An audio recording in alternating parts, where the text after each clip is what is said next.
It all began with a spark in the most unlikely place, a sterile boardroom, a moment that felt charged with destiny, impossible to ignore. He was a devoted family man, steady and respected. She was the brilliant new director, full of vision and energy.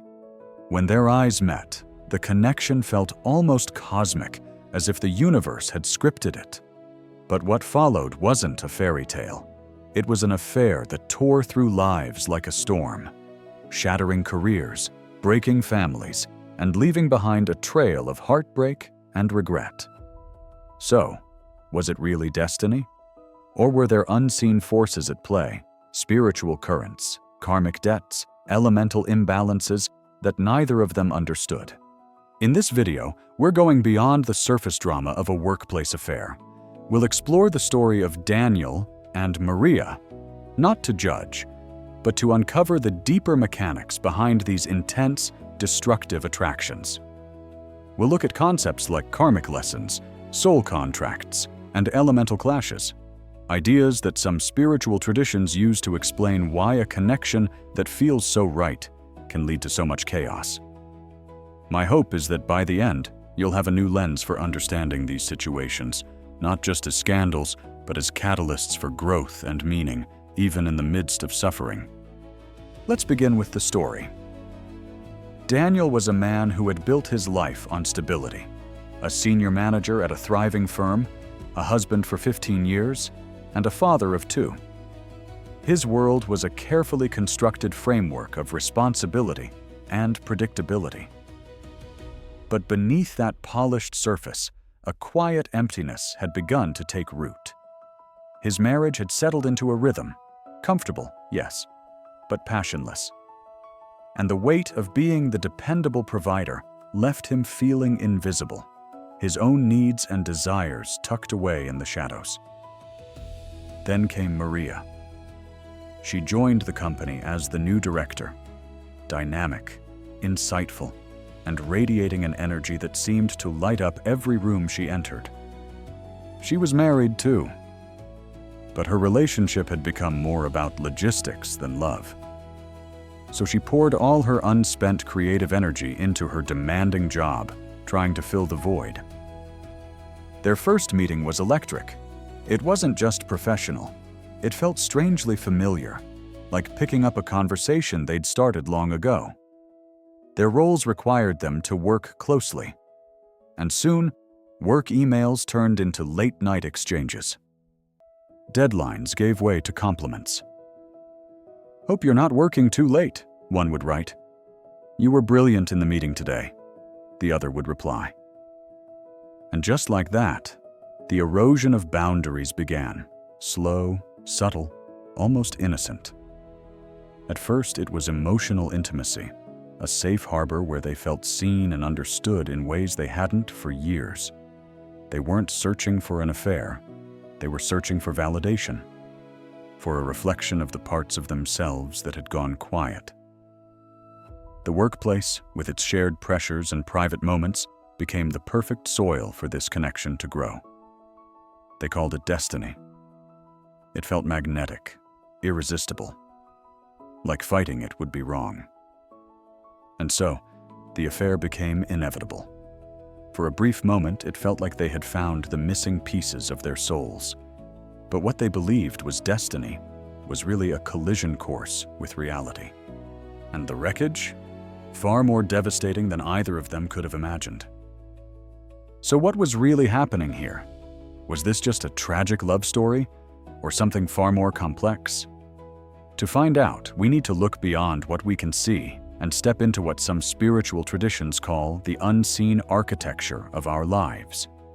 From a spiritual perspective, intense, almost magnetic attractions like Daniel and Maria's are rarely considered random. They're often seen as signals, karmic lessons, soul agreements, or even elemental imbalances at play. In this view, many affairs aren't just about desire. They're patterns repeating themselves, sometimes across lifetimes, until the lesson finally lands. The affair becomes a wake-up call, a painful but powerful mirror, forcing us to face the parts of ourselves we've ignored for too long. One fascinating lens for exploring this is BaZi, the 4 pillars of destiny from Chinese metaphysics. It's not science, it's an ancient system for understanding personality and life cycles through the interplay of 5 elements: wood, fire, earth, metal, and water. Each of us has a unique elemental blueprint, and life unfolds in 10-year cycles called luck pillars, which can amplify certain tendencies. In a story like Daniel and Maria's, a BaZi practitioner might see signs of imbalance. Too much fire, for example, represents passion and connection, but when it's unchecked, it can lead to impulsivity and burnout. Daniel, feeling unseen, and Maria, pouring herself into work, were both running on overdrive fire energy. On the flip side, they may have lacked water, the element of wisdom, restraint, and emotional clarity. When water is weak, decision-making suffers, and emotions take the wheel. That slow drift from late-night emails to a full-blown affair? It fits perfectly into that pattern. This isn't about fate being sealed, it's about recognizing energetic tendencies. A BaZi chart isn't a sentence, it's an invitation to create balance. When 2 charts collide with this kind of volatility, Daniel's fiery intensity meeting Maria's own elemental storm, the attraction feels like destiny. But it's not the gentle destiny of soulmates. It's the friction of imbalance. The connection they felt wasn't harmony, it was chaos disguised as chemistry. Spiritually speaking, the workplace was just the stage. Both were carrying a void, a hunger for meaning, and tried to fill it with each other. The affair wasn't the cure, it was a symptom of a deeper spiritual thirst. Let's return to the story. The discovery of the affair was as brutal as the connection had been intense. It didn't unravel in a tearful confession. It exploded through a forwarded email, a careless digital breadcrumb that changed everything. From that moment, the fallout was swift and merciless. Professionally, their careers imploded. The trust they had spent years building vanished overnight, replaced by whispers and judgment. Reputations that took decades to earn were destroyed in days. The brilliant new director and the respected family man became cautionary tales whispered in hallways. But the personal devastation cut even deeper. Families fractured. The betrayal sent shockwaves through their homes, cracking the very foundations of their lives. Spouses and children bore the weight of heartbreak they never asked for, leaving scars that time alone couldn't heal. Many spiritual traditions would call this karmic consequence. The idea that choices rooted in secrecy and deceit often create a reality steeped in guilt and regret. So where do you go from here? How do you rise from this wreckage? From a spiritual perspective, the answer isn't just about gluing the broken pieces back together. It's about asking, why did this happen? What was the purpose of the breaking? Because in this view, the affair wasn't just a mistake. It was a lesson. Painful, destructive, yes, but ultimately a necessary lesson for the souls involved. The path forward begins with awareness. It's about recognizing that the affair wasn't destiny. It was a choice born from deep imbalance. For Daniel and Maria, and for anyone who's walked a similar road, healing starts by turning inward. This is where intentional spiritual practices can make all the difference. First, rebalancing. If we borrow from BaZi as a metaphor, an excess of fire, the energy of passion and impulse, needs the cooling influence of water. How do you invite that into your life? Through practices that calm and center you. Meditation, journaling, spending time near water, or even simple shifts like wearing soothing colors. These aren't magic tricks, they're deliberate actions that help quiet impulsivity and nurture wisdom.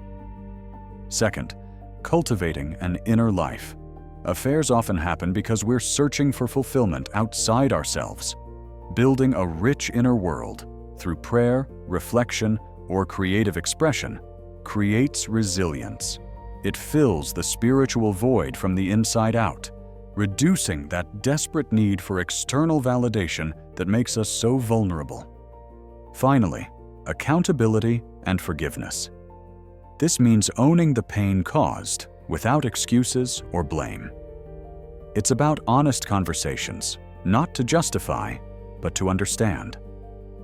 And ultimately, it's about forgiveness for the other person, and most importantly, for yourself. Because forgiveness is what breaks the cycle and opens the door to growth. Healing isn't about erasing the past, it's about transforming it into wisdom. The affair that began in the boardroom was never a story about two people destined to be together. It was a story about two souls carrying unmet needs and deep imbalances, colliding in a way that created a brief, brilliant fire. A fire that ultimately burned everything down. But here's the thing, that fire doesn't have to be the end of the story. Sometimes fire clears the ground for new growth. The most powerful truth is this: the event itself matters far less than how we choose to respond to it. A crisis like this can become a tragedy that defines and diminishes us, or it can become the spark for the most profound spiritual awakening of our lives. It offers a choice: to remain a victim of circumstance, or to use the rubble as the foundation for something deeper, a clearer understanding of ourselves, our patterns, and the journey our soul is truly meant to take. That choice, as always, is ours.